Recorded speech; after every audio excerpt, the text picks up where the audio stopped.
Hello, thank you for joining my presentation, Genetic Genealogy, Using DNA to Connect Our Present with the Past. My name is Paige Cummins, also known as Cousin Paige. I've been a hobby genealogist and family historian since the early 2000s, a genetic genealogist enthusiast since 2017, the owner and lead genealogist at Cousin Paige's Genealogy Services, LLC since 2020, a full-time genealogist since 2022, and a student for life. My husband, Robert, and I formed Cousin Paige's Genealogy Services right in the midst of the pandemic. And the decision to start our company actually came from the research activities that I had already been doing for my family and others, and a dream that I was given in September 2020 to steward and bring to fruition. So, here's what to expect. Now, even though our topic is about genetic genealogy, today's presentation is not a heady scientific discussion or a deep academic presentation. Instead, from my own personal experiences, you will hear how DNA has led to some amazing discoveries and valuable connections. I also will introduce you to some foundational concepts and a few DNA-related methods that I use. As well, I'll share some practical tips.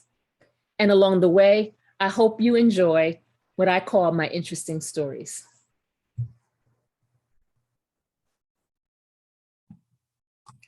So my goal today is to inspire you to use DNA with your own research to connect your present with your past. So let's get started with the past. And more specifically, the perceptions and experiences of those trying to research the past.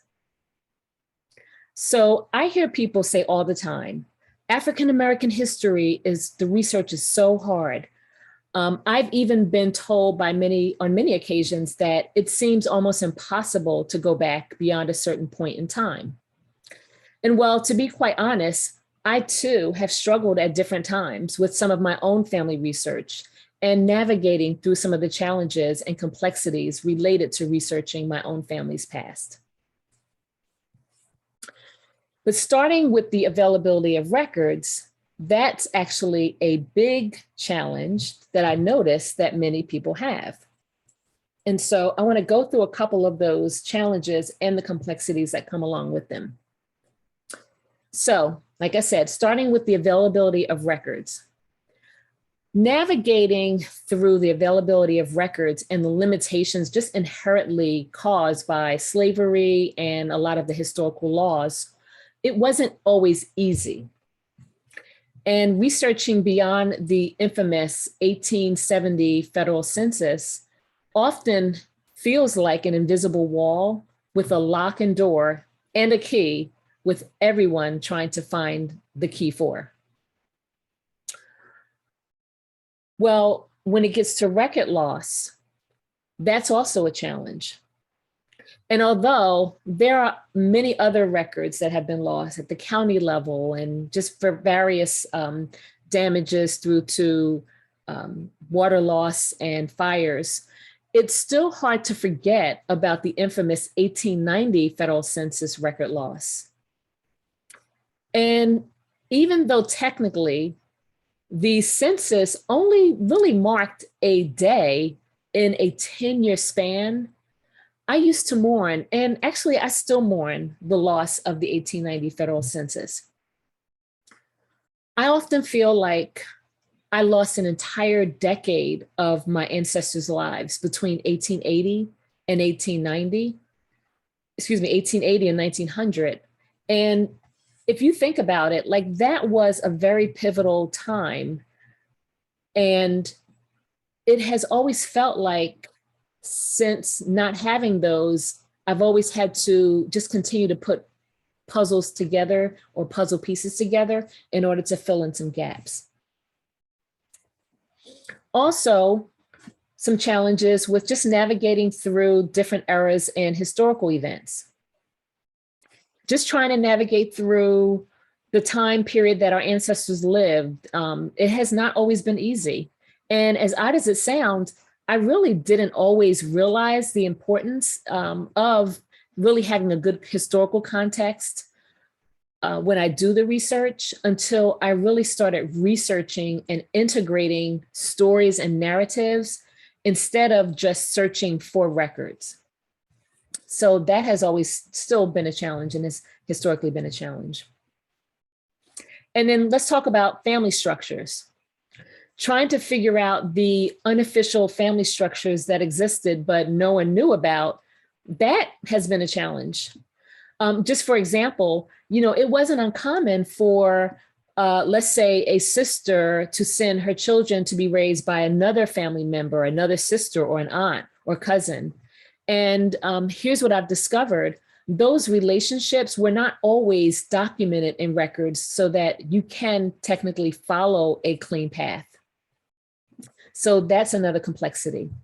And then for many of us, we recognize that names have been a challenge. Having to decipher and interpret names and consider alternative spellings to track relatives, that's always been tough. And oftentimes tracking it back to a time, we had to really rely on phonetic spelling and sound decks in order to just be able to track and find our relatives in a lot of historical documents. And then lastly, I would say the lack of information that has just been passed down. Yes, in the form of oral history, but just in the form of sharing information. Initially, coming face to face with the reality that there was a lack of known information on one side of my family. There was no deep family deep family trees. There really weren't a lot of oral stories that were passed down. And it was somewhat challenging, to be honest. And like I mentioned, we started with just a name of a person to first name and actually a nickname in order to start our journey. But to be totally honest, it really was extremely motivating and inspiring at that time. And I would say that in spite of the challenge, that's really what got me started on my genealogy journey in the early 2000s. So let's talk about the present. And, I want to start off by saying these are exciting times for genealogy.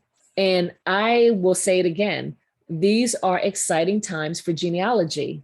We talk about major programs, we talk about games, we talk about a lot of documentaries. Genealogy has just been exploding. And so with the explosive growth, not only just in the commercial DNA testing and just with the emergence of, what is now known as genetic genealogy, the whole landscape, I would say, is changing, and family history has changed. And I think it's going to continue to evolve. And so I do want to start with a little bit more, just some terminology, because you'll hear me refer to genetic genealogy.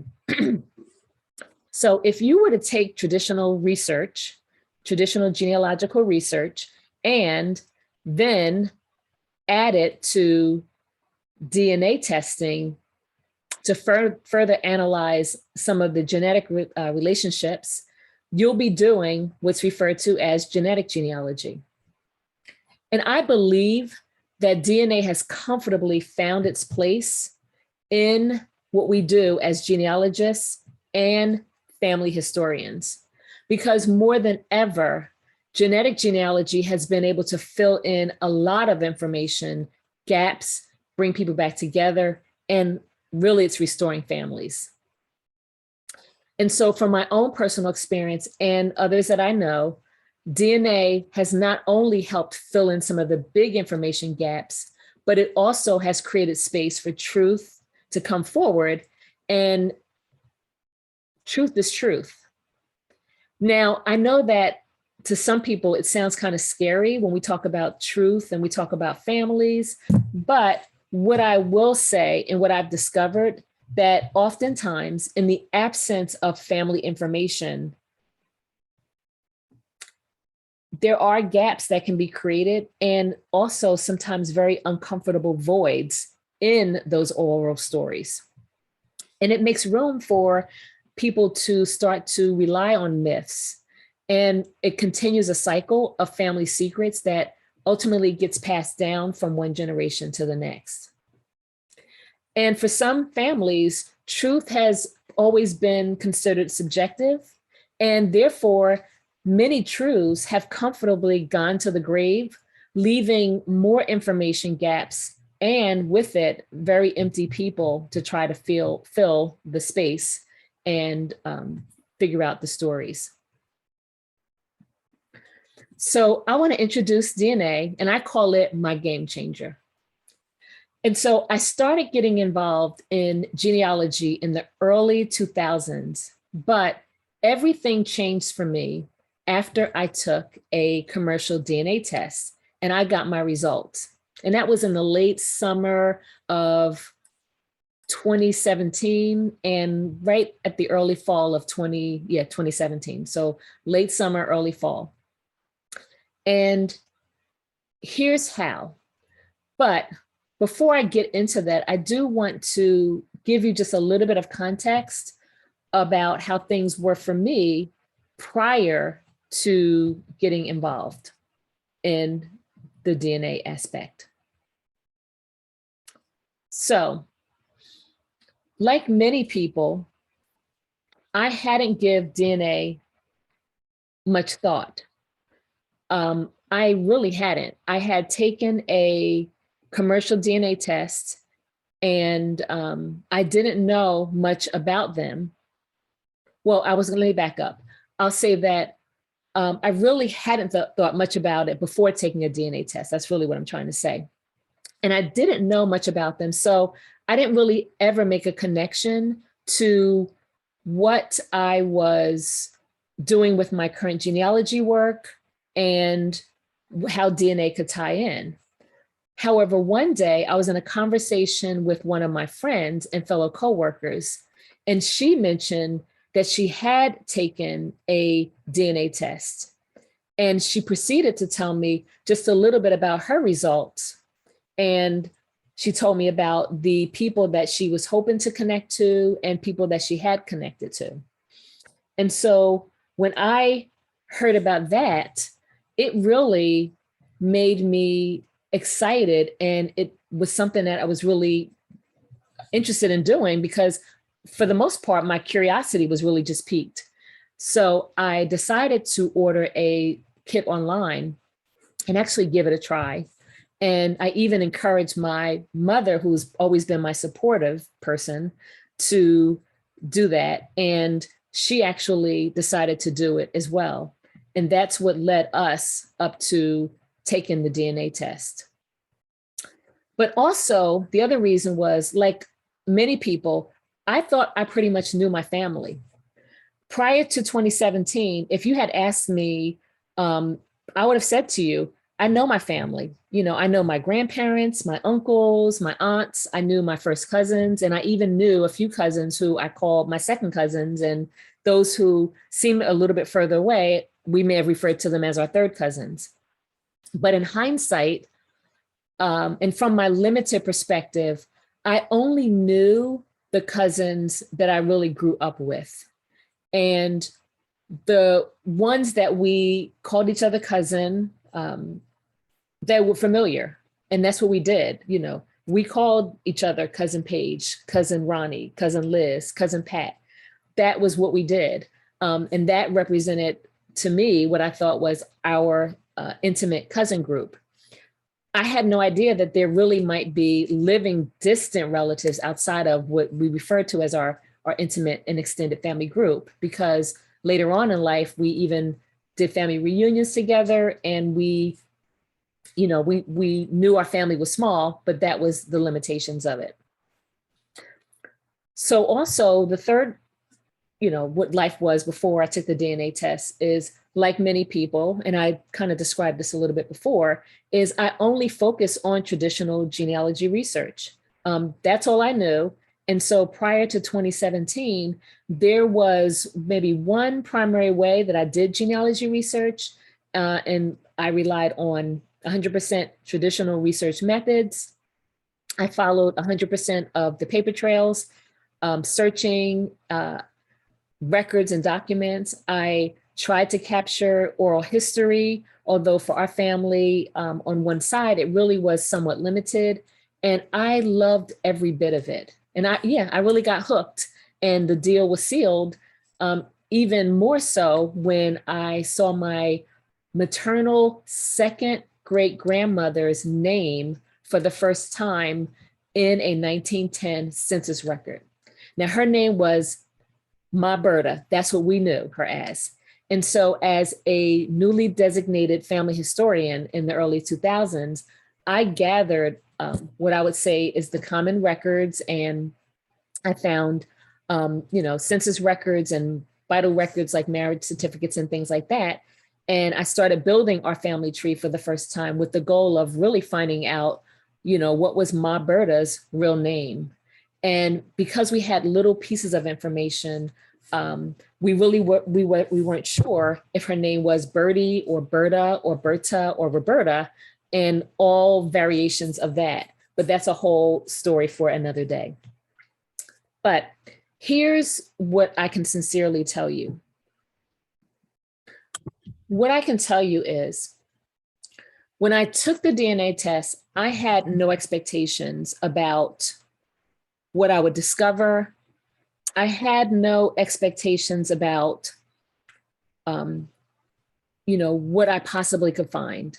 I had no ill intentions, and today I still don't.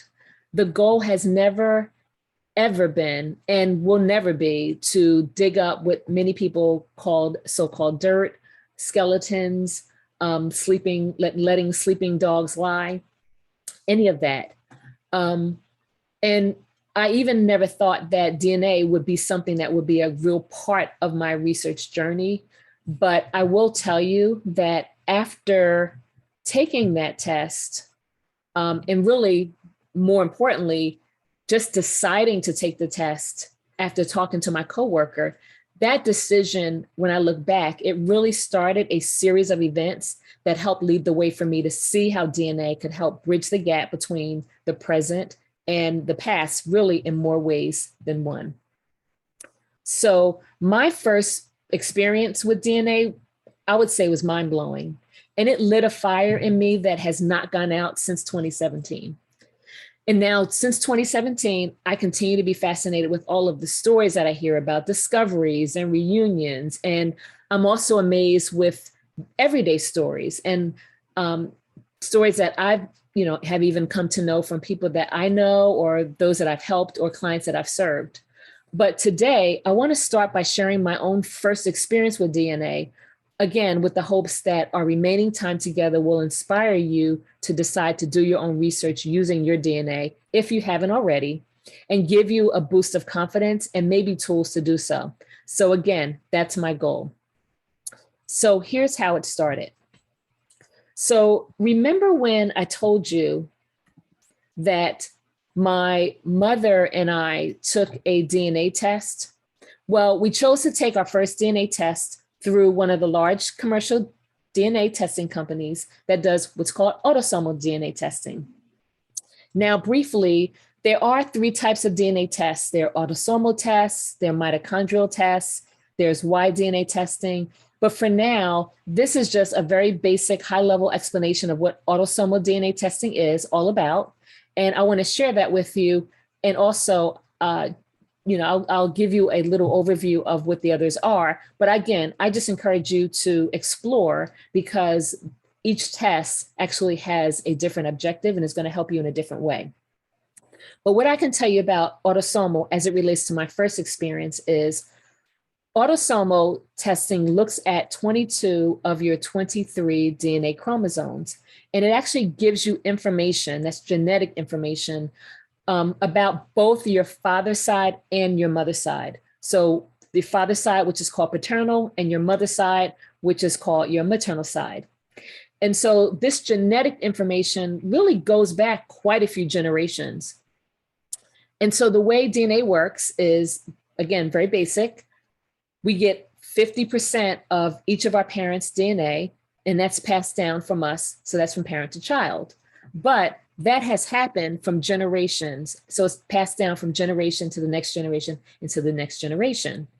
And so with that, there's a lot of information that we can learn by taking autosomal DNA. And a lot of the testing companies now are on the verge and have been on the verge of really trying to learn how to help us maximize those results so that it can tell us a little bit more about ourselves, and make it very easy for us to go back just a little bit further in our research. So what I did mention to you is, if you remember when I said that my mother had taken the test. Well, with my first experience, my mother's DNA results came back first. And it took about 6 weeks. And it was really interesting because she really, is not a real technical person. And she really wanted me to be the main person to review and manage her results. So we changed her sharing preferences, access, and really assigned me to be what's called the manager of her test.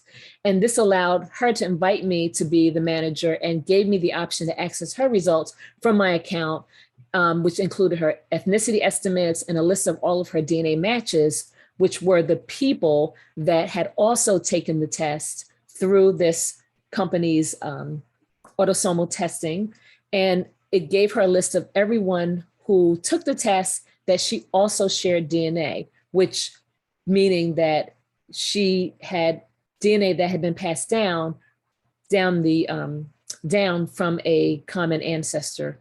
And so, or they were just part of her lineage. And so just as a little aside, I mentioned to you that I became a manager for my mom. It actually is a really great idea for people who, you may have aging parents, or maybe people who are not techie, or maybe not even interested in taking a test. Like, this is a practical way to be able to manage the results of your parents without actually sharing your passwords, and it gives you access rights on your own. So that it really is a great option. So I would say to look into that, as well as there are other valuable sharing options, as you can be a collaborator with someone as well. So anyway, so here's what happened. And I would say, drum roll, here's what happened next. Well, when I clicked the button to view my mother's DNA results, there was a list of hundreds of matches. And this blew me away because, like I said, it was hundreds. And, now it's not hard for me to say that she has, 1,000, if not around there. But because she took the autosomal DNA test, this entire list of matches included living people on both her father's side of the family and her mother's side of the family. And so think about your own family for a moment. For the most part, you're likely to have two sides of your family that aren't related to each other. And so the great thing about DNA matching is it's likely that as a first step, what you want to do is you can group everyone into two big groups. And that is one on your paternal side and one on your maternal side. And that's a great benefit of autosomal DNA testing, because you can identify a person and select them, and you can actually see everyone, who also shares DNA between the both of you. So it's, your shared matches. And so you can label them and then try to learn, where they fit on the branch. That's like the highest level goal that you're ultimately trying to figure out. Anyway, when I looked on her list, the list was sorted by people sharing the highest amount of DNA to the lowest amount of DNA. And now my DNA test came in a few days later. And so she and I shared 3,389 centimorgans, which represented that there was a parent-child relationship, which meant she was my mom and I was her daughter. But when we first looked at her results before mine came in, that we noticed there was a young man's face, he had his picture that came up as the highest match on her results. But I didn't know who he was. We both didn't. And there was something quite familiar about him. And I remember saying, he kind of looks like our family. but I didn't know him.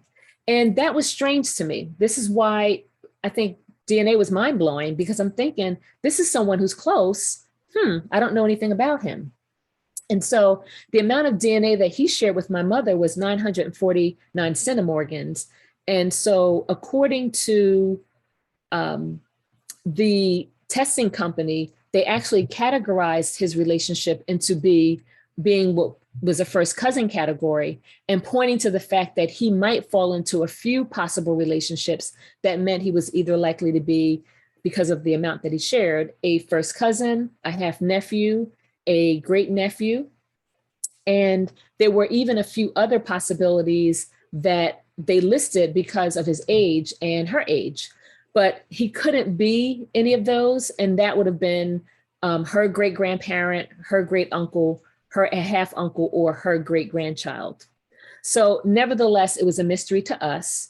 But what I did is I reached out to him, and I, sent a quick text that said, something like, "Hi, I noticed we're DNA matches. I'd like to connect and find out how we might be related." And his response was something like, "I was adopted when I was 3 months old, and I've always wanted to know about my biological family."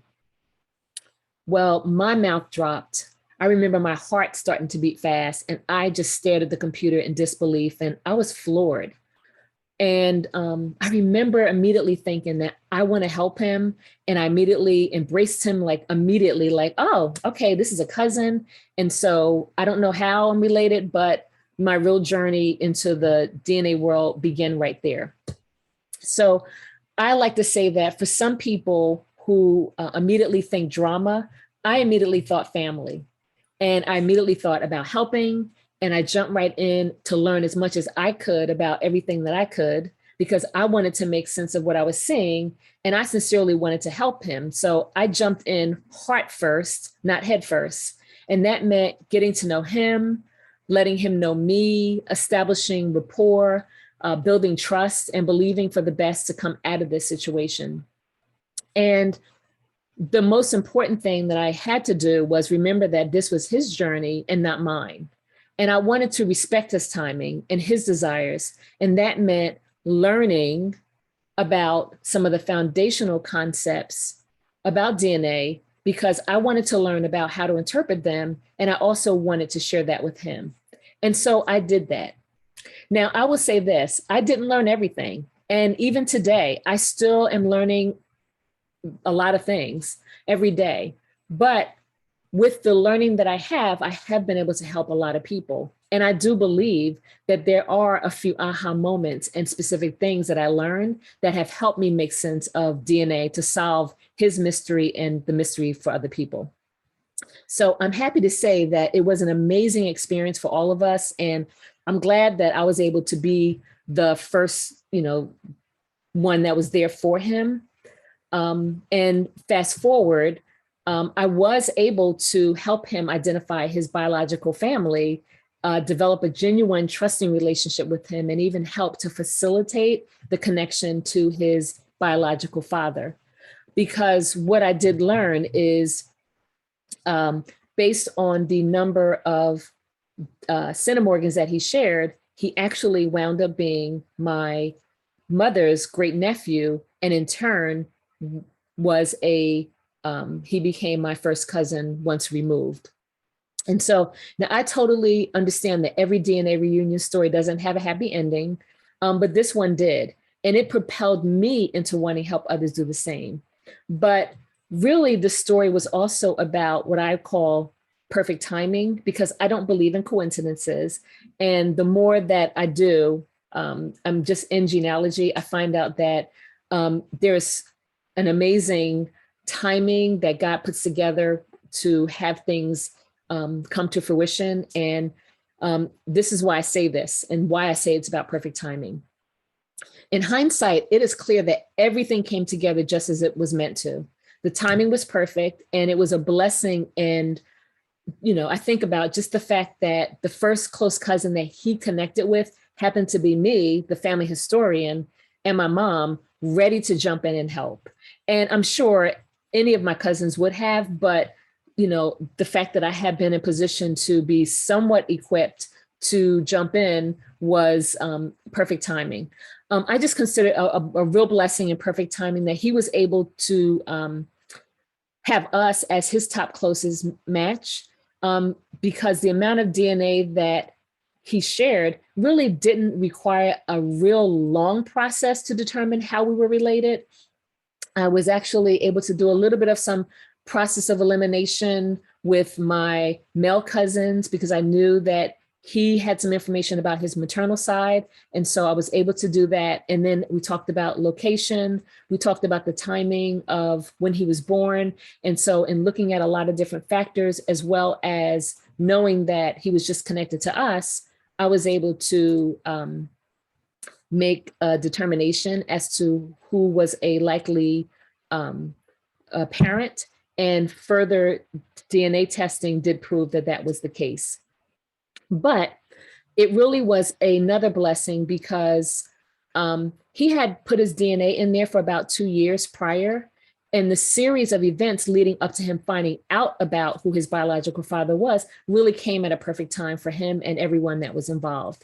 And I know for sure it was perfect timing because when I found my new cousin, he and his wife were about to have their first baby. And that meant that my cousin was going to turn out to be his biological father, was about to become a grandfather for the first time. And it was just great timing because then father and son could meet, have a relationship before the baby was born, and also just in time for them to spend their first Father's Day together. And they even sent pictures to me, which I was overjoyed because I then for sure could see how he looked like our family because he shared the same smile and dimple as his biological father. And to top it off, I had the opportunity to even meet my new cousin face to face for the first time at our summer family reunion that following summer. And he also met a lot of the cousins in the family. So that was my first experience with DNA, and it blew me away. And so when I fast forward and just look at DNA today, I realize and think about that today, genealogists, family historians, and families everywhere, they now can combine both traditional genealogy and research and further explore and discover more about the past than ever before. And so today, what we do realize is that, we still are dealing with some of the complexities of African-American history. And what happens is when we look at the family structures and just the fact that now you can connect to hundreds, if not thousands of others who share DNA, even though the dynamics aren't simple, we're now able to connect and collaborate and be more open to learning more together, comparing oral histories, and just learning more about how many people there are out there that may even be doing the same research that we are. And so there's a great benefit in doing so. And so I've heard a quote that I've often used myself, that if it's not written, it doesn't exist. And so depending on the context, I often agree with this statement. However, that quote does not apply to our African-American ancestors. And what I mean by that is this. Yes, we recognize the paper trail limitations that we have just because our ancestors' names may not have been written down. But that does not mean that they did not exist, because they existed. And family structure was and is still complex. Yes, historically speaking, families were separated. They were broken up. They were scattered, some willing, some unwilling. But oftentimes, just thinking about the fact that even today, in our present day, there are adults who have documents, birth certificates, and that they are believing that they're fathered by one person, but it turns out to be another person. Like that alone shows a level of complexity that is even happening today. So that is what's referred to as misattributed parentage. And, as I look at the present and also I look to the future with hope of connecting our future and our present to the past for myself and others, I acknowledge that, this could also have happened years ago. And from what I've learned, it has. But the beauty of DNA and genetic genealogy is that even if one of our ancestors has children, And we know that to be true because we are evidence of our ancestors, and their siblings had children, or, siblings had children. There's a good chance that their DNA has already been passed down from one generation to the next and to the next. And our hope is that it has been passed down far enough to living people who have taken a test or those that plan to. So I want to just move on to looking at this chart, because when you fast forward to, again, 2022, and just, this is not something new, but I think it's an important thing to understand, is that we can see how far back our DNA is passed down because of the amount of DNA that we share with our DNA matches, because that equates to a position or positions on our family tree. So it's either on their family tree or on our family tree. And just so as an example, when I talk about DNA being passed down, autosomal is said to go back approximately 6 to 8 generations.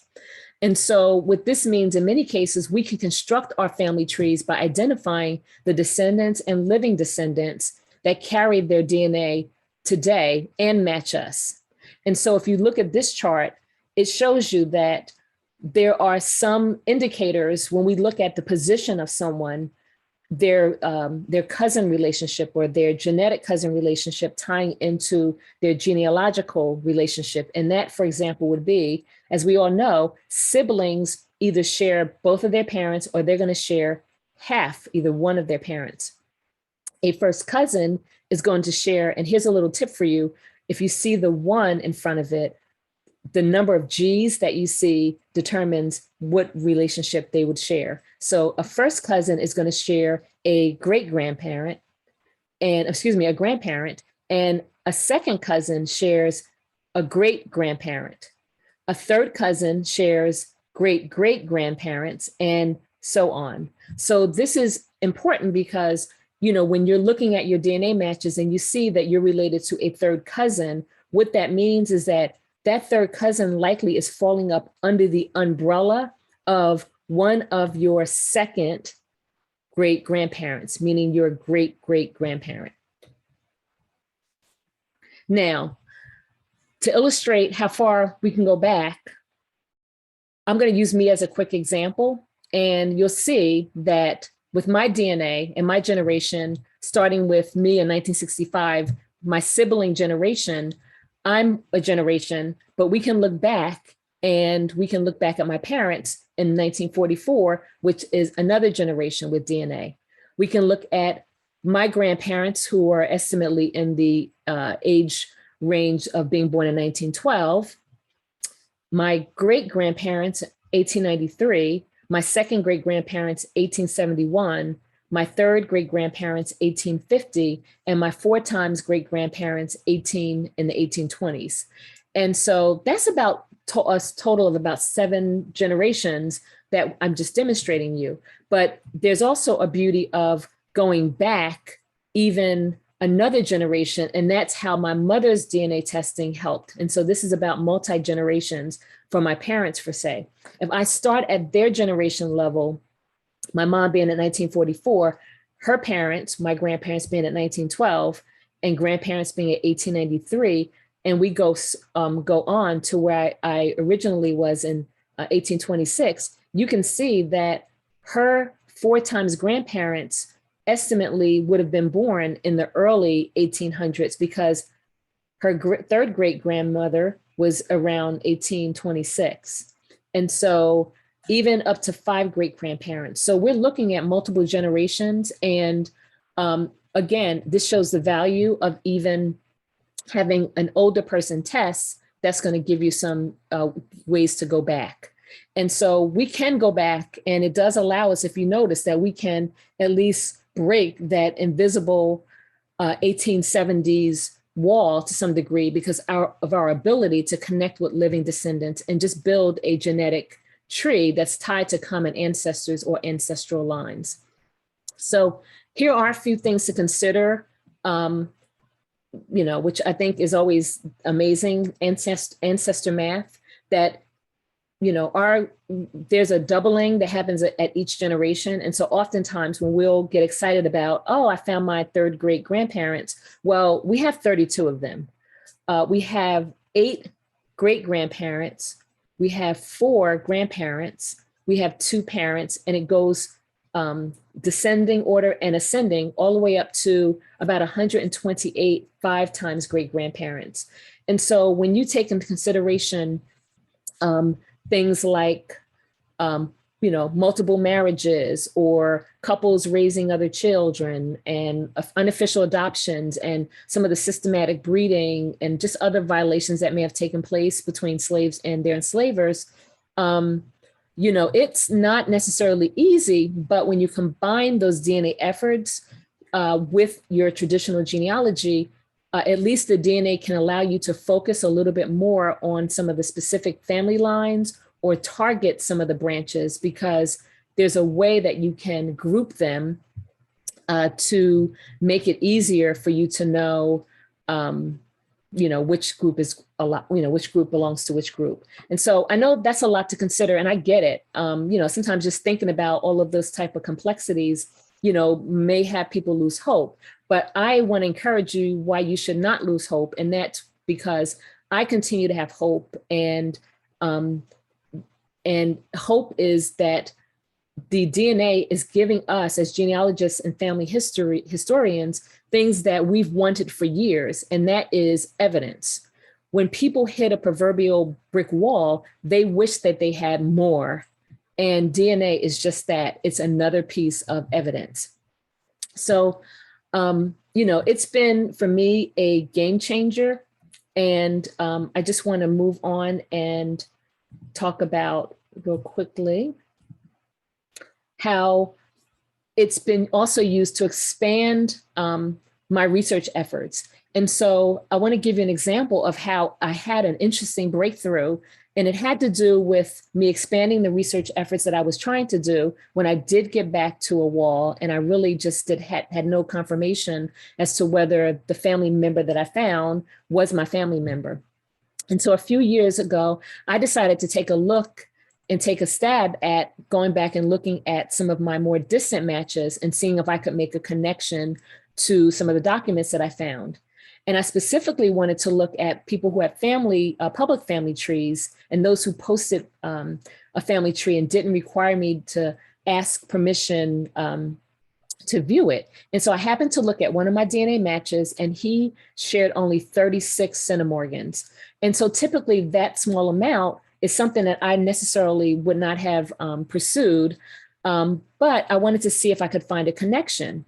Well, I noticed that there was a familiar name, which was uncommon to me on his tree, but one that I remembered seeing on an 1870 census that I had found for who I believe was my third times grandmother, Bibiana Peterson, with the alternate names of Viviana and Bibi. And so she's my third times great grandmother and was approximately 16 in this 1870 census with 2 of her siblings. And I considered them having odd names. And so those names stayed in my memory. One was Seabury, which I noticed, but here it says it looks almost like Seaban, but other documents showed Seabury. And then the other was Asperg or Asbury. And so again, a lot of variations in spelling, but they matched the names that I saw on my 1870 census. And so in May of 2018, I sent a generic message to this DNA cousin, and I did not receive an immediate response. But then I sent another more specific message in June 2018. And this message was more personal, that said, "Hi, my name is Paige and we're DNA cousins. And I've had a chance to look at your family tree. I believe my 4 times grandparents are Robert Peterson around 1812 and Mary Peterson around 1826. They had a daughter, Bibiana Peterson, and Bibiana married Irvin Dickerson. I believe Bibiana and Asbury or Asberg were brother and sister, and I see you have built out the tree, and I would like to collaborate with you and learn more. My direct number is," and then I said, "I'm very involved in keeping the family tree for my family, so this would be fantastic if I could learn more. Please feel free to call or text." And so as a tip, I would encourage you to personalize your messages because, people don't want to know that you're sending out a stock message, and that was helpful for me. And so what happened is it was exciting because a month later, in July, he responded and I got a call from him and our conversation was great. And he shared how he believed, I shared how I believed we might be connected. And he was gracious enough to tell me about what he knew about the family history and about the lines he descended from. And he told me that, even an old story about how the old family house was still up, although very dilapidated. And there was oral stories about how the family was even able to buy the land from being sharecroppers. And it was such a meaningful conversation and connection that it was amazing to hear. And then the cool thing about it is that he still carried the Peterson name. So again, I was sold because this time DNA allowed me to connect with someone who could help fill in some of the gaps that I may not have known. And because we connected, we knew we were cousins. So as I mentioned earlier, there are no coincidences. And I'm going to be wrapping up to say that the morning that I actually spoke to him, our family was headed out of town to travel to go to a family reunion. He and his family were actually headed out of town to do the same. They were going to their family reunion. They were traveling back to Barber County for the family reunion, which is the county where our known roots actually are believed to have intersected with my third times great grandparent and the line that he's from, which he descends from one of her brothers. And we both sent pictures from our respective unions and later started sharing pictures of our families and connected through social media. So it turns out he's my third cousin twice removed. He descends from who we believe is a sibling, again, of my third great grandmother, and thereby leading us to have a shared ancestral couple that is believed to be my four times grandparents, Mary and Robert Peterson. So research is still underway, but both have been estimated to have been born somewhere between 1808 and 1832. And so when I went to our family reunion, I was able to share this connection and conversation with our family. And it was more surreal because in the family history presentation and the family book that we were about to present at our reunion, the Peterson name had just been added and it was going to be revealed to my family. And so because I was able to document the paper trail for Mary and Bibiana from census records, 1870, 1880, all up into 1920, at our family reunion, I was, again, for the first time, introducing the new surname that was added to our list because we were able to go back a generation. So this is just another example of why I believe DNA is powerful and has been a game changer for me. And just from my own experience, his connection was definitely a jumping point. So I just want to wrap up today. And I just want to say that I'm just going to keep these up really quick and say that, there are some foundations and concepts that are important in genealogy. And I want to be available for Q&A. So I may talk a little bit about this if I have questions, but I just want to encourage you to, realize that, genealogy is full circle. And in closing, I want to let you know that, yes, building a strong foundation with genetic genealogy is about restoring families. Autosomal DNA testing is a great starting point. DNA is considered evidence that has to be proved. And it's important to test older family members, learn about CMs, because that is actually the measurement of DNA. So when you see those numbers, you actually know that it is a measurement. There's a lot of things about DNA inheritance. It's random. And so the same brother and sister are not going to get the same amount of DNA. And I use tools like creating genetic networks to organize, sort, and cluster my research so I can focus in on different branches. And with all of the things that are related to genetic genealogy, it's important for you to become a master tree builder and anticipate some surprises, because all new information is good. And so just real quick, as I share a full circle scenario for you, I mentioned to you that the first person that had told me about ancestry, about taking a DNA test, she had used Ancestry, and we actually found out a few months later that we actually were distant cousins. So the same person that encouraged me to get involved in it, turns out we were distant cousins. And so the amount of DNA that we share is quite far out, but I look at me saying that there's no coincidence, and I say, what are the chances that the person who, encouraged me to do it would wind up being a DNA cousin? And so I've had that same experience with a college friend who we went to the same HBCU, Lincoln University in Pennsylvania, and we turned out to be cousins and never knew it, but it was because of a DNA test. So in closing, I just want to thank you again for listening to my presentation. I'm excited to be available for Q&A following this presentation. Again, my name is Paige Cummins, and I'm believing for the best for you in all you do as you use genetic genealogy to connect your present with your past. So have a great day.